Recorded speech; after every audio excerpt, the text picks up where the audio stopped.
ഹജ്ജ് ചെയ്യാൻ കഴിവുണ്ടായിട്ടും ഹജ്ജ് ചെയ്യാതെ മരണപ്പെടുന്നത് ജാഹിലിയ മരണമാണെന്നറിഞ്ഞു. ഒരു സ്ത്രീയെ സംബന്ധിച്ചിടത്തോളം 19-20 വയസ്സോടുകൂടി കല്യാണം കഴിയുന്നതോടെ പ്രസവങ്ങളും കുട്ടികളുടെ പരിപാലനവുമായി കാലം മുന്നോട്ട് പോകുന്നു. ഇതിനിടയിൽ മരണപ്പെട്ടാൽ അത് ജാഹിലിയ മരണമാകുമോ എന്നാണ് സഹോദരിയുടെ ചോദ്യം.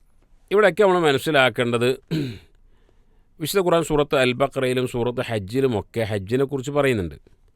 അവിടെ പ്രത്യേകമായി പറയുന്നു മനിസ്തത്ത ഇലൈഹി സബീല, അവിടെ എത്തിപ്പെടാൻ കഴിയുന്ന ആളുകൾ എന്നാണ്.